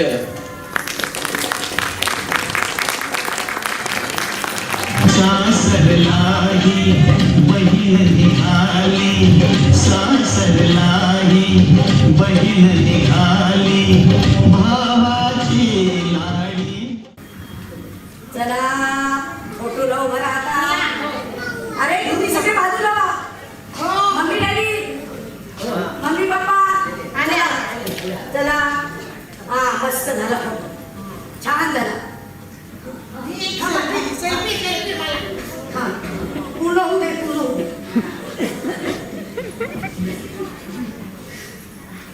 मी आयुष्यात जितके पावसाळे पाहिले असतील त्याहीपेक्षा जास्त हे विविध लग्नांचे सोहळे पाहायला मिळतात. आमच्या वेळी असं काहीही नव्हतं. आमच्या वेळेस असं नव्हतं, आमच्या वेळेस असं नव्हतं. हे काय घडी घडी म्हणते. नाही चालेल चालेल, आता नाही हो तसं काही बोलणार. चल चल. प्रेक्षक हो, सोहळे पार पडतही राहतील. भले रूप बदललेलं असेल, अहो पण रंगच बदलतायत. त्याचं काय? आता मी तुम्हाला म्हटलं होतं, मी तुम्हाला परत एकदा वर्तमानात घेऊन जाते. वर्तमानात काय चाललंय बघा तरी. ही चर्चा आहे, सोहळ्याची चर्चा. बघा तरी. ओ मम्मी पप्पा, मी खूप दिवस त्याच्यामध्ये रिलेशनशिप मध्ये राहून बघितलं, पण त्याचं आणि माझं जमेलच असं मला वाटत नाही. थोडं जमवून घ्यावं. मलाही रिलेशनशिप नकोय. मी अपेक्षांचं वजन उचलू शकत नाही. मलाही ते त्यामुळे हा विवाह रद्द आणि माझा ब्रेकअप. नाही, मलाही ते लग्न नकोय आणि ते लग्नाची झंझटच नको मला. मग आता काय करूया? आता आपण आता लग्नासाठी जमलोच आहे ना. हा, ब्रेकअप करायचं. हो, आता नातेवाईकांनी पण त्यांच्या बरोबरच चाललं पाहिजे. चला चला. बघा प्रेक्षक हो, 3 पिढ्यांचं लग्न पाहणारी ही नात आता रिलेशनशिपची झंझटही नको म्हणते. अहो नवरा मुलगा आणि मुलगी आता तर काय म्हणतायत, लग्न नको झंझट नको. आणि ती आजी चुपचाप पाहत बसलीये. आणि नवरा मुलगा आणि मुलगी काय म्हणतात माहिती का? अकेले है तो क्या गम है. आता पुढे अहो पुढे ना, पुढे अलिखित प्रसंग आहे. काळानुसार आणि गरजेनुसार बदलत जाणारं अलिखित. बरं आजीबाई, कुठे आहात तुम्ही? आजीबाई, अहो आमच्या वेळेस असं नव्हतं, आमच्या वेळेस असं नव्हतं म्हणण्यापेक्षा ना, काय योग्य काय अयोग्य ते जरा नीट पिढीला समजावून सांगा. कळलं का? अगं ए मुली, तू जरा तुझ्या घरच्यांना आणि तुझं अपेक्षांचं ओझं कमी करायचं बघा. आपण तोही प्रयत्न करू. आणि बरं का रे मुला, तू लक्षात ठेव, तू कर्तव्यपूर्ती पाळतोय. पण जर आपण कुठे कमी पडत असू ना, तर त्या कर्तव्यपूर्ती पूर्ण करायचा प्रयत्न कर. आणि आपण पूर्ण सगळं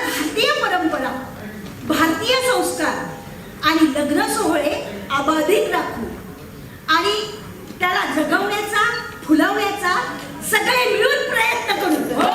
सगळे मिळून प्रयत्न करू.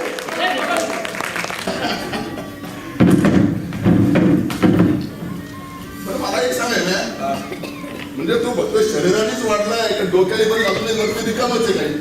अरे मानवलंय लग्न, त्याच्यात काय आहे? काय कोण मी नाही मग हा नाही मग हा ए सुनील ते बघ तुला कुणीतरी बोलवतंय हात करतंय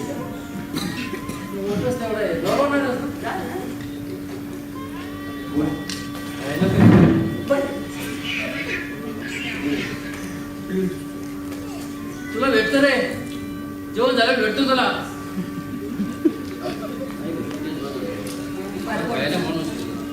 क्लीन बोर्ड. कोण? अरे क्लीन बोर्ड झाला तो. ठेव लक्ष त्याच्यात. काय उगीच त्याची चेष्टा करत राहतो.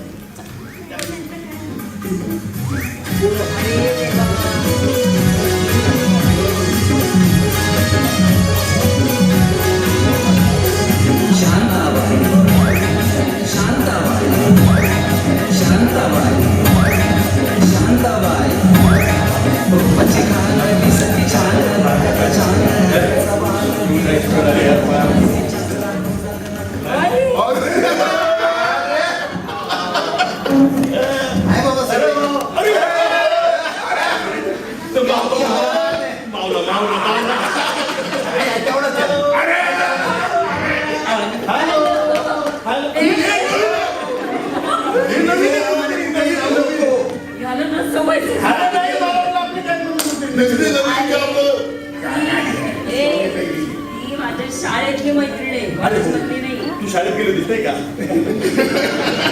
तुझं नाव मोहिनी. नमस्कार. मी राजा. अरे काय बरं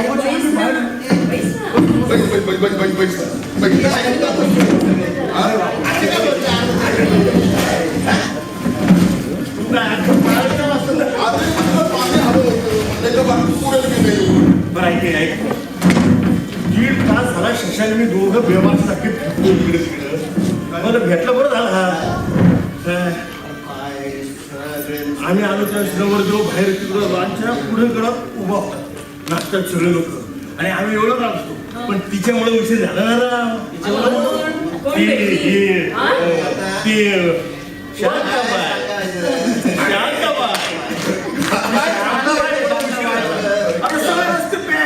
नाचतात लोक, आम्हाला पुढे जायलाच जायला नाही.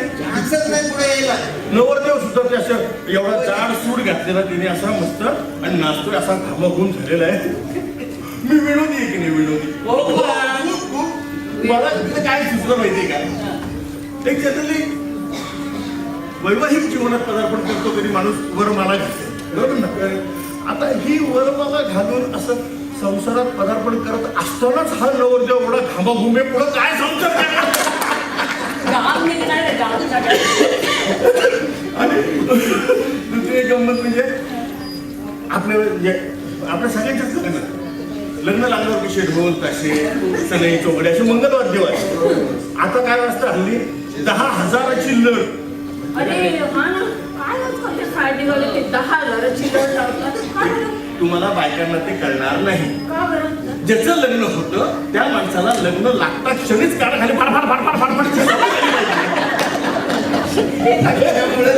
आवाजाची सवय झाली पाहिजे म्हणून लगेच. अरे परंतु पुरुष सुद्धा आपल्या वर्ग निघायच्या, परंतु लग्न हे अतिशय वेळेवर लागलं पाहिजे. यासाठी आपले काका चुलते मामा हे अतिशय आग्रही असायचे. तुम्ही नाच गाणे करा, काही करा. काकांनी एक आवाज दिला सगळं कसा होता अरे हे काय कसं काय कारण नाही म्हणून एवढं. पण एक आपण अशा निमित्ताने सगळं एकत्रित भेटतो, हा एक आपल्या शेवटी नात्यांचा उत्सव होतो. नवीन नवीन लग्न होत राहावेत समाजात आणि आपल्याला बोलवत राहू. नवीन नवीन लग्न होत राहत, पण ते कोणत्या पद्धतीने व्हावे याच्यावर पण सगळ्यांचं हे झालं पाहिजे. आता शोधत राहा कोणाचं लग्न आहे का, शोधत राहा. अरे याच्यात मुलीचं लग्न आहे ना आता. याच्या मुलीचं लग्न भेटतो रे. म्हणजे आता परत कळवण्याचा खर्च आला मला सारे वाद.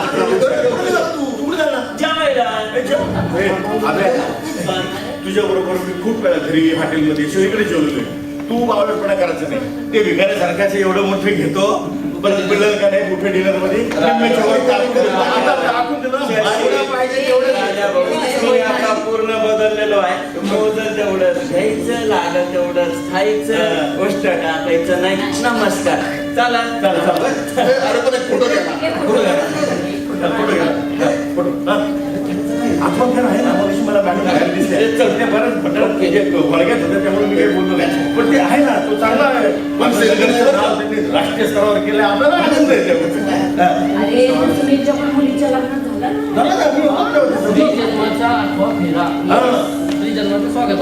फोटो काढते. आता समोरच मंडप आहे तिथं लग्न लागेल मग तो त्याच्यातून पूर्वी पाणी निघायचं नाही का गारगार ते काय माठातून दूर निघाला नंतर बिल देणाऱ्याच्या डोक्यातून दूर निघाल ते सगळं जेवण झाल्याशिवाय कुणी पुढे जायचं नाही ग्रुप सोडायचं नाही. कुणी जवळचं जरी भेटला तरी त्याला एकच उत्तर द्यायचं ए चल तुला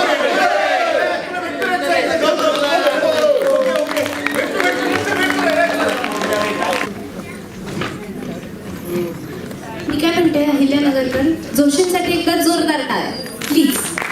या बाय चाय पे चर्चा आपल्यासाठी घेऊन येत आहेत श्री चंद्रशेखर जोशी सर.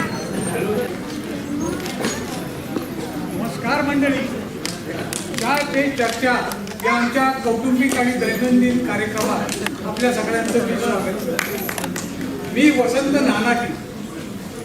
हो मी पोस्टामधनं रिटायर झालो आणि दुसऱ्याच दिवशी आमच्या घरी हा कार्यक्रम सुरू आहे. पण आजचा दिवस काहीतरी विशेष असला पाहिजे कारण अजून पहिला चहाच मिळालेला नाही. हो चक्क 8:60 झाली तरी पहिला चहा नाही. या गोष्टीचा निषेध मात्र करायलाच पाहिजे. कसं करणार? सोपं आहे हो. कालचा शिळा पेपर परत वाचू.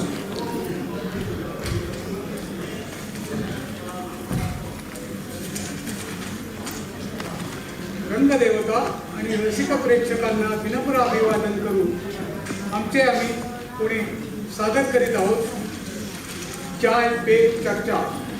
लेखक आणि दिग्दर्शक चंद्रशेखर जोशी, कलावंत चंद्रशेखर जोशी, सौ अजया जोशी. सादर करीत आहोत चाय पे चर्चा. वासंती चहा. काय झालं एवढा ओरडायला?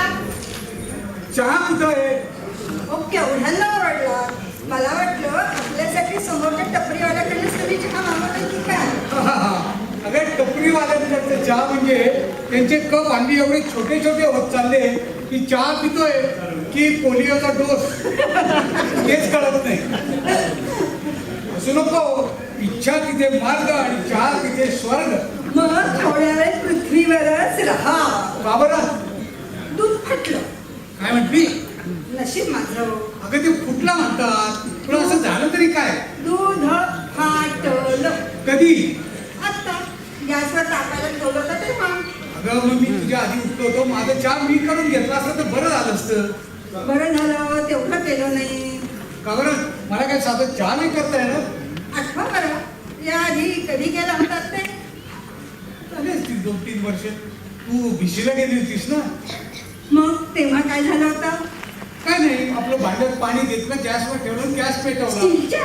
नाही काचेच्या भांड्यात ठेवलं ना. काय तू पण पाणी ठेवलं नेहमीच्या भांड्यात गॅस पेटवलं आणि त्याच्यात आलं किसून घातलं. काय झालं? ते आलं नव्हतं साहेब. लोणच्यासाठी आणलेली ओली हळद होती. पुन्हा नुसत्या माझ्या चुकाच काढ. काहीतरी किसून घातलं ना त्याच्यात. बरोबर. पुढे? मग त्याच्यामध्ये पावडर घातली. त्याच्यानंतर दूध घातलं. उकळायची वाट पाहिली आणि चिमट्याने धरून तो असा गाळणार. तोच मला एक पट्टा डास चावला. मी लगेच मारला म्हणा. आणि सगळा उकळता चहा अंगावर सांडून घेतला. मग काय पाणी होता. शाई लावा, बन्नाल लावा, कंगन जीवन लावा, नुसता गोंधळ. ही मांडी नाही ही मांडी होती.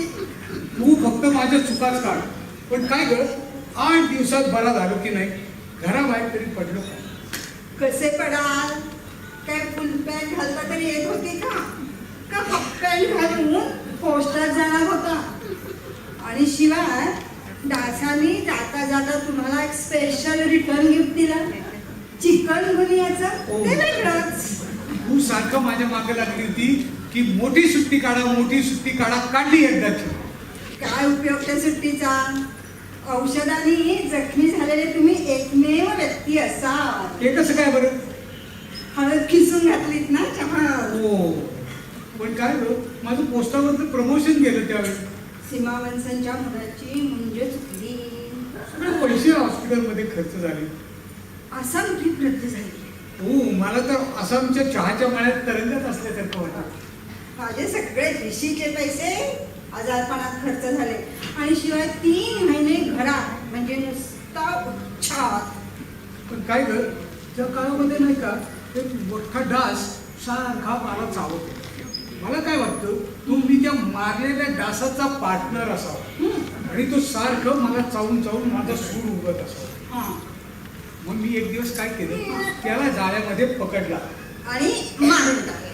नाही, त्याच्या पंखाला मी लावलं रेडियम. काय? त्याच्यामुळे आता तो असा चमकायला लागला काजव्यासारखा आणि मला कळायला लागलं की हात जास्त होतो म्हणून.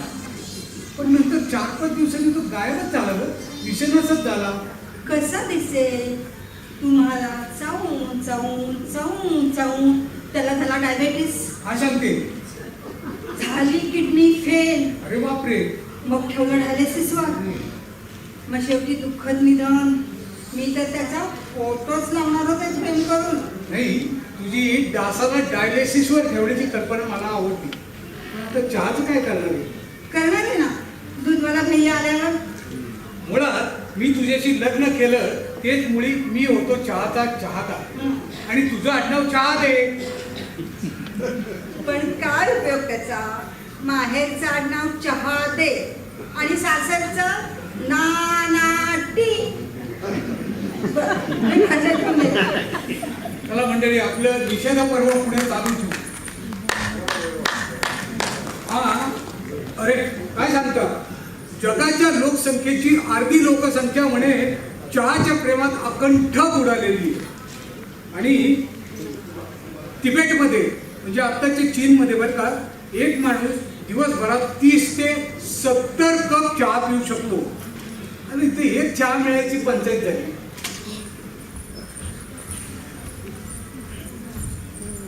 ते वांदे घ्या आणि तो दूधवाला भैया कुठेपर्यंत आला आहे ते बघून या. काम सांगतेय मला. चहा हवाय ना? आता हे त्या दूधवाल्या भैयाला म आणि ब ची बाराखडी ऐकवणार, त्याच्या वंशवेलीचा उद्धार करणार. बिचाऱ्याला वाटणार कुठून माझ्या गाई म्हशी दूध देतात. पण खरं सांगते, आमचं हे की नाही, घरात अगदी उंदीर आणि बाहेर मात्र शेर असतं म्हणा एकेकीचं नशीब.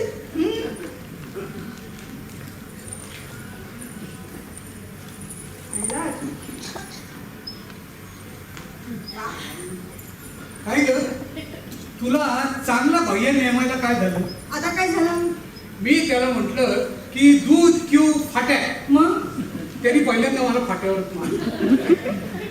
मग मी त्याला विचारलं, तूने क्या खिलाया रे उसको?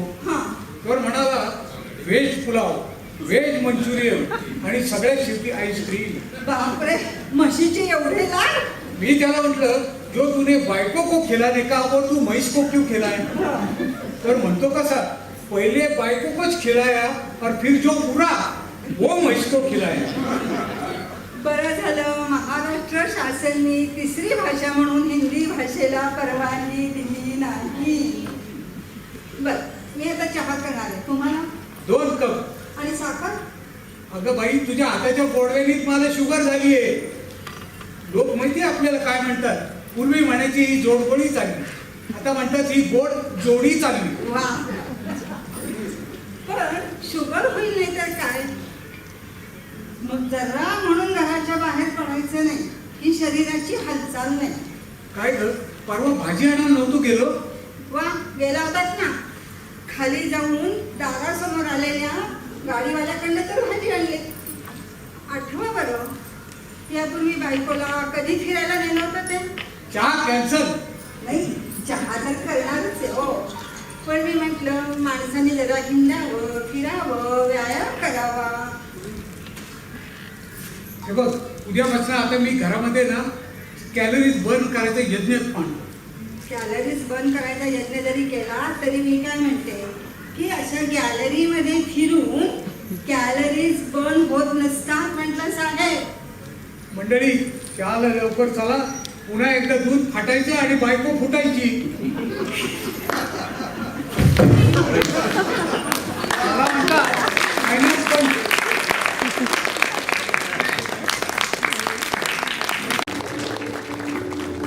वेळेसाठी करायचं नाही.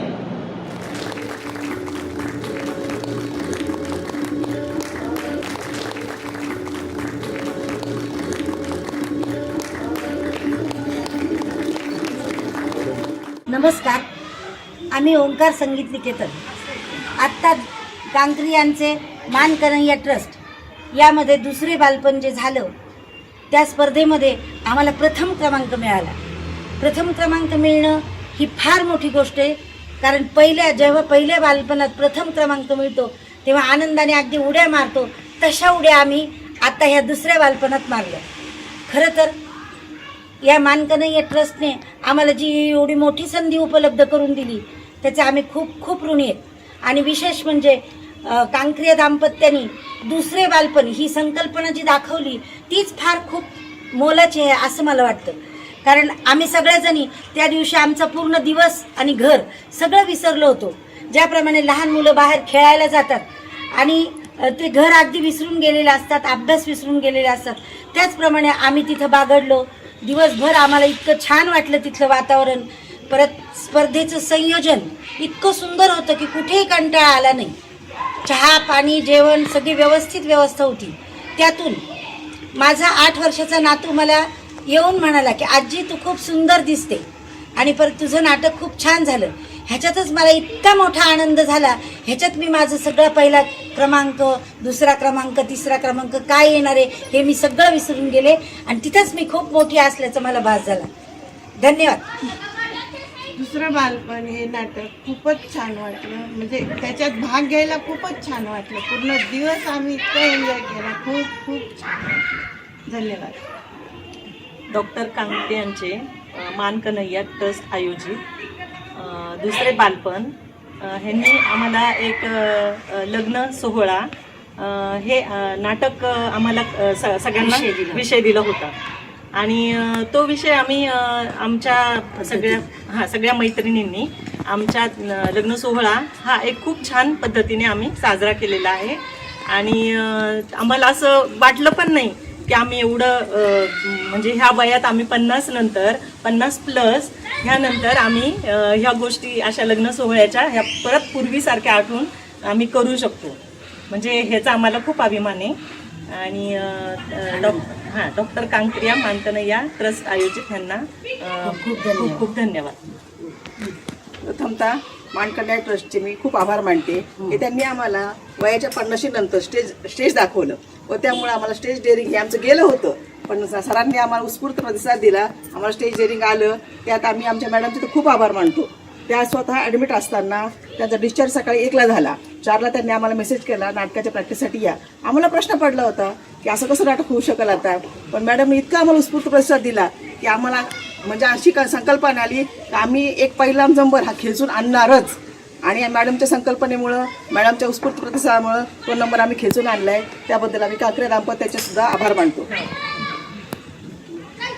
दुसरे बालपण ही स्पर्धा नसून त्या दिवशी आम्ही इतका एन्जॉय केला की ती म्हणजे स्पर्धा हेच विसरून गेलो. आम्ही इतका हसत खेळत तो दिवस आमचा चांगला साजरा केला. त्यामुळे आम्ही कन्हैया ट्रस्टचे खूप खूप आभारी आहे. डॉक्टर कांकरी यांच्या मान कन्हैया ट्रस्टतर्फे भारतातील पहिली आणि एकमेव अशी दुसरे बालपण स्पर्धा आहे. यात नाव जरी बालपण असलं तरी ही स्पर्धा ज्येष्ठांसाठी आहे. आणि खरोखरच या स्पर्धेमुळे मला असं वाटतं की सर्व ज्येष्ठ जे आहेत पुन्हा एकदा नव्याने बालपणाचा अनुभव घेत आहेत. आम्ही स्पर्धेत आलेलो आहोत. तोच उत्साह, बालपणीचा जो उत्साह असतो तो उत्साह यांच्यामध्ये दिसून येतोय. आज आम्ही या ठिकाणी सप्तरंग थिएटर्सतर्फे लग्नविधीवर आधारित सामाजिक प्रबोधनात्मक नाटिका सोहळा आगळा ही नाटिका आम्ही आज सादर करण्यासाठी आलेलो आहोत आणि खूप आनंद होतो आहे आणि मान कन्हैया ट्रस्टचे आम्ही मनपूर्वक आभार मानतो की देशभरातला ही संधी दिलेली आहे. सुधाताई कांकरिया तसेच सर्व जी टीम आहे तुमची, खूप छान नियोजन आणि आयोजन आहे. खूप खूप धन्यवाद. नावापासून सुरुवात करा. माझे नाव रमेश गंगाधर धुमा. असा हा कार्यक्रम मी कधीच पाहिला नाही. माझं आता 80 चालू वय आहे, पण मी इतका खुश झालो. सगळ्या कलाकाराचं कौतुक करायला एवढं थोडं आहे आणि मला फार याबद्दल आनंद वाटला. अहिल्यानगरमधील मान कन्हैया ट्रस्टचे डॉक्टर कांकरिया यांनी आयोजित केलेल्या दुसरे बालपण स्पर्धा या मी गेल्या 2 वर्षापासून त्या पूर्ण वेळ अटेंड केलेल्या आहेत. या स्पर्धेमधलं सगळ्याच टीमचं कौतुक करावं तेवढं कमी.